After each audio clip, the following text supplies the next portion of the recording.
La chronique financière équipe Leclerc Bilodeau de Valeurs Mobilières Desjardins, l'excellence au service de votre patrimoine. Avec l'équipe Leclerc Bilodeau de Valeurs Mobilières Desjardins, optez pour l'excellence. Nous vous proposons des stratégies sur mesure pour bâtir, préserver et optimiser votre capital. Votre patrimoine mérite la plus grande expertise. Je vous souhaite la bienvenue à cette autre chronique financière. Je suis en compagnie d'Étienne Chaput, qui est conseiller associé en gestion de patrimoine chez Desjardins. Étienne, bonjour. Bonjour, Michel. Oh, ça va bien? Ben oui. Oui. Et vous? Oui, toujours bien. Parfait. Ben quand on parle de finances, quand on parle de patrimoine, moi, c'est toujours des sujets qui me fascinent ou qui m'intéressent beaucoup. Ben, pour moi aussi. Bon, ça tombe bien. Ça tombe bien. Écoute, Étienne, depuis le 30 juin, il y a une nouvelle loi qui protège les gens qui ne sont pas mariés. Exactement. Et c'est leur décision, ce qu'on respecte. Mais le gouvernement a voulu légiférer justement pour protéger le patrimoine.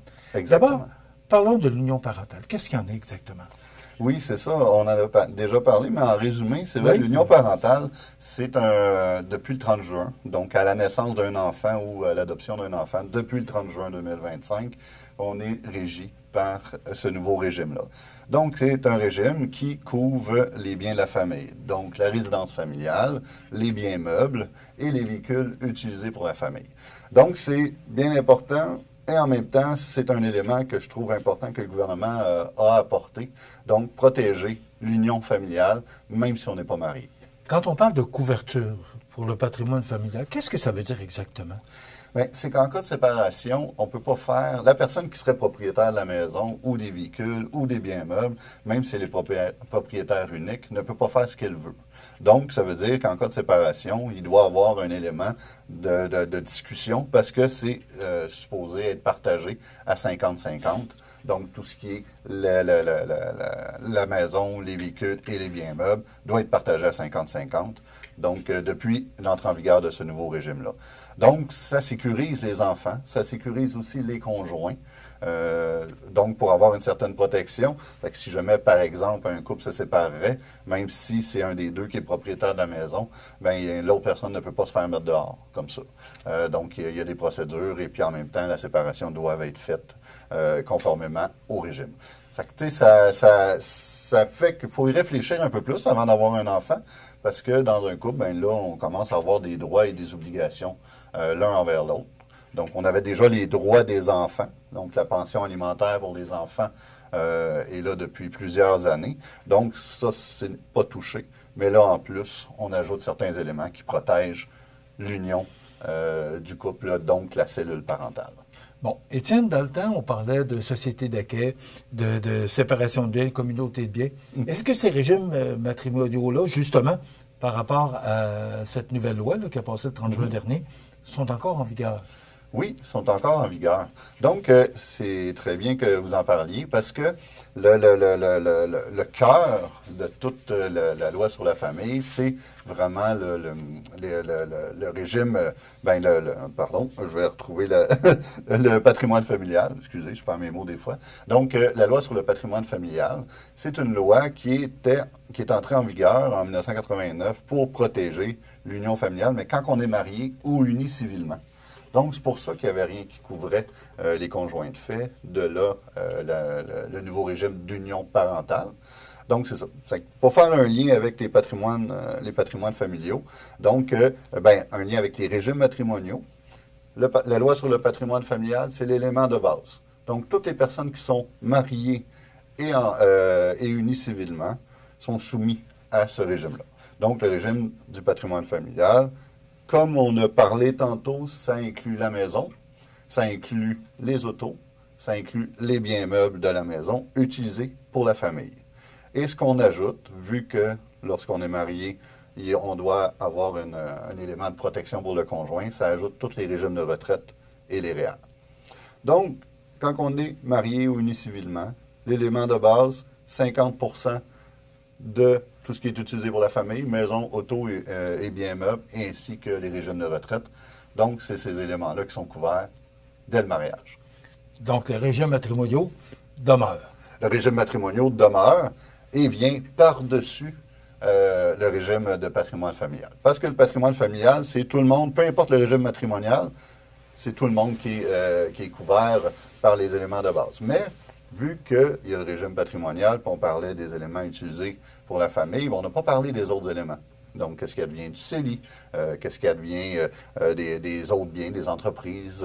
Donc, tous ces autres biens-là, c'est là qu'on parle de régimes matrimoniaux. Donc, on parle de, comme vous avez dit, société d'acquêt. On parle de séparation de biens oui, et communauté de biens. Donc, on voit vraiment, là, un coup que le patrimoine familial a été couvert, bien, les autres biens sont répartis en fonction du régime matrimonial. Donc, comme le dit séparation de biens, chacun part avec ses affaires, à part les éléments du patrimoine familial. Comme le dit société d'acquêt, bien, il y a des biens propres, donc des biens qui étaient acquis avant le mariage, les dons, les héritages, et les biens d'acquêt, donc les biens qui ont été acquis après le mariage, autres que le patrimoine familial, comme on a parlé, qui est l'élément de base, sont séparés en fonction du régime matrimonial. Et la loi, par défaut, c'est le régime de société d'acquêt qui est là depuis 1970. OK. C'est assez clair. Fait, hein? Oui. Ça fait beaucoup à retenir. Mais ce qui est important, c'est de retenir que la loi a changé depuis le 30 juin 2025. Puis à partir du moment où on a des enfants à partir du 1er juillet 2025, bien, ça change. Il faut s'informer vraiment de cette loi-là qui est maintenant en vigueur. Mm-hmm. Mais en cas d'inaptitude, on fait quoi pour se protéger? C'est ça, hein? Parce que ces lois-là protègent en cas de séparation. Oui, il y a des éléments en cas de décès, qu'on pourra parler un peu plus tard, mais en cas d'inaptitude, il n'y a pas d'éléments de base qui viennent avec ces régimes-là. Donc, on parle, dans un sens, on amène le mandat qui était appelé mandat d'inaptitude auparavant, qui est rendu mandat de protection. Donc, c'est là que le mandat rentre en ligne de compte. Donc, on peut faire deux genres de mandats, deux types de mandats, deux manières de le faire. Donc, le mandat notarié, que tout le monde connaît, on va voir un notaire, on en discute. Et il y a le mandat qu'on pourrait faire aussi devant témoin. Donc, on le rédige à l'ordinateur ou à la main, puis on fait signer deux témoins, comme quoi c'est une preuve que ce document-là, c'est nous qui l'avons fait. Et là, s'il n'y en a pas de mandat? S'il n'y en a pas de mandat, c'est là qu'il y a un problème, parce que il n'y a pas de tuteur dans un sens officiel. Donc, il faut passer par la cour. Le mandat d'inaptitude détermine qui gérerait nos biens ou gérerait notre personne, où et, parce qu'il peut y avoir deux types de tuteurs, donc tuteur au bien et tuteur à la personne. C'est deux éléments différents. Donc, quand on n'a pas de mandat, ben, c'est là qu'on se réfère au type de tuteur. Là, la loi a changé aussi depuis... c'est le fun, les lois changent. Oui. Mais c'est normal, on s'adapte aussi au c'est changement. La vie change, alors c'est normal qu'on légifère par rapport au changement qui se produit. Exactement. Mais là, ça fait quoi? Pourquoi que cette loi-là a changé? Bien, c'est parce qu'avant, on parlait de curatelle. Je ne sais pas, curateur, je ne sais pas si vous êtes familier avec le terme. Oui. Donc, on entend le curateur public. Oui. Donc, aujourd'hui, depuis 2022, depuis novembre 2022, ils ont changé cette règle-là. On ne parle plus de curateur. Donc, un curateur, c'est quelqu'un qui était mandaté pour s'occuper d'une personne complètement inapte. Donc, depuis ce mois-ci, le mois de novembre 2022, on parle de tuteur. Donc, le gouvernement a voulu enlever l'élément complètement inapte pour transférer vers un terme tuteur où ce que la personne pourrait garder quand même certaines libertés, même si elle est inapte. Donc, par exemple, choisir l'endroit où ce qu'elle vit, choisir certains soins. Donc, le juge est moins enclin à déclarer une personne complètement inapte qu'avant, grâce à cette loi-là. Donc, on parle de tuteur, donc on parle d'un accompagnement. Donc, le terme curateur n'existe plus à part sur le curateur public, là. Est-ce que c'est un bon changement? Bien, oui, c'est un bon changement. Parce que, au lieu d'avoir une personne qui dicte toutes les choses à faire pour la personne qui est inapte, bien là, le juge peut avoir des mandats nommer des mandats un peu partiels, là, dans un sens. Ces éléments-là, oui, c'est le tuteur qui prend en charge. Ces éléments-là, vous êtes assez apte pour gérer. ces éléments-là. Donc, ça amène une meilleure collaboration avec la personne. Et ça fait moins, à partir d'aujourd'hui, tu ne peux plus rien faire, c'est lui qui décide. Est-ce que juste une façon de faire d'être tuteur ou s'il peut y avoir plusieurs types de tuteurs? Bien, oui, il y a plusieurs types de tuteurs. Donc, il y a les tuteurs aux mineurs, les tuteurs aux majeurs, il y a aussi les tuteurs qu'on peut dire temporaires. C'est 3 sortes de tuteurs parce que, dans la vie, on peut être mineur ou majeur. Donc, puis les tuteurs aux mineurs... Mineur avant d'être majeur. Normalement, oui. Puis normalement, les tuteurs aux mineurs, c'est très commun parce que tout enfant, toute personne en bas de 18 ans doit avoir un tuteur. Donc, pour l'aider, prendre certaines responsabilités, puis en même temps, l'accompagner. Oui. C'est ça. C'est que tous les tuteurs aux mineurs, généralement, c'est les parents. Sauf en cas de décès, justement, il y a on appelle ça des tuteurs datifs. C'est un tuteur qu'on aurait nommé dans le testament, qui pourrait reprendre l'accompagnement à l'enfant. Donc, le tuteur aux mineurs, c'est généralement les parents ou quelqu'un qui a été nommé par le tribunal, par soit le choix des parents ou la suggestion, parce que c'est toujours le tribunal qui décide à la fin, ici. Et après ça, les tuteurs aux majeurs, c'est là qu'on a eu la réforme. Avant, on parlait de curatelle, donc de curateur. Présentement, on parle de tuteur. Donc, quelqu'un qui devient partiellement inapte peut avoir un tuteur privé, qui est une personne qu'on aurait nommée dans notre mandat, ou un tuteur public, qui est le curateur. Si jamais il n'y en a pas, comme on disait tantôt, mettons qu'on n'a pas de mandat d'inaptitude, puis on tombe inapte, le curateur public va venir voir qui peut accompagner cette personne-là. Mais le tuteur, est-ce qu'il y a un chèque en blanc ou s'il est tenu de répondre je sais pas moi, d'une tutelle ou je sais pas quoi trop? Là. On dirait que vous lisez dans mes passés. Depuis la nouvelle réforme, le tuteur au majeur, et même les tuteurs, tous les tuteurs doivent faire une reddition de compte au moins une fois par année. Donc, et un conseil de tutelle. Donc, il doit avoir, si on n'a pas de mandat, c'est nommé par le curateur, donc, et le juge pour qui est tuteur et qui est le conseil de tutelle. Donc, le tuteur prend, à chaque année, doit faire une reddition de compte. Et puis, soit au curateur, soit au conseil de tutelle, ou les deux. Donc, exactement, ils n'ont pas de chèque en blanc. Puis, c'est très bien surveillé, autant des institutions financières que de la part du curateur public et en même temps de la part aussi du conseil de tutelle. Donc, quand on a un mandat d'inaptitude, les sommes qui sont à nous doivent être utilisées pour nous.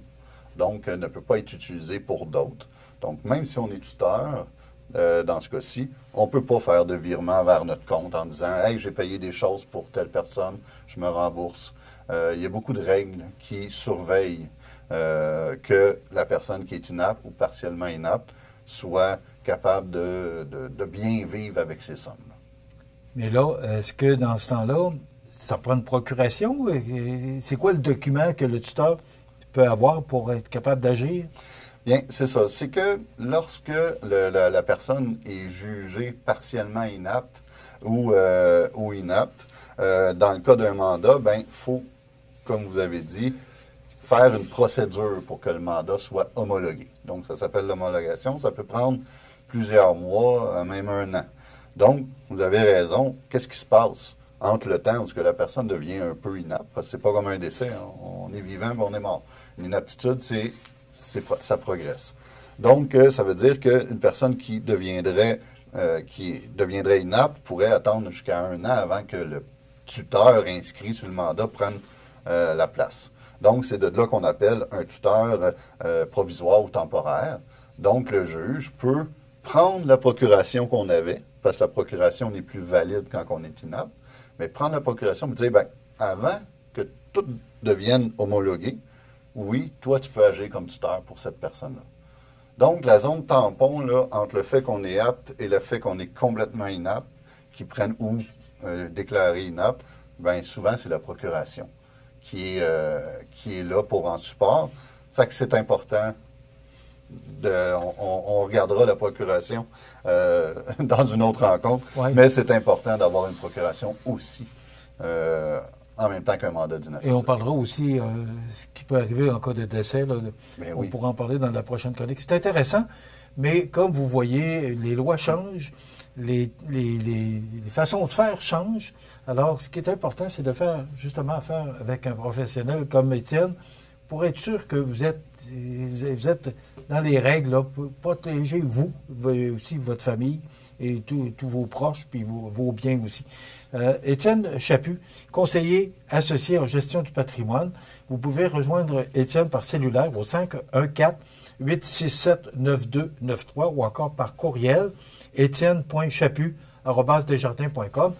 Étienne qui couvre le territoire ici de la Côte-du-Sud, donc c'est un gars bien de la place. Alors, si vous voulez avoir toutes les réponses à vos questions, ben, je pense que Étienne peut, pas je pense, j'affirme qu'Étienne peut vraiment vous donner toute l'information. Merci beaucoup. C'est très Michel. Intéressant. Moi, j'apprends beaucoup de choses. Ben, merci, c'est gentil pour la tribune, puis c'est vraiment important d'en parler. OK. Je rappelle 514-867-9293 cellulaire ou Étienne.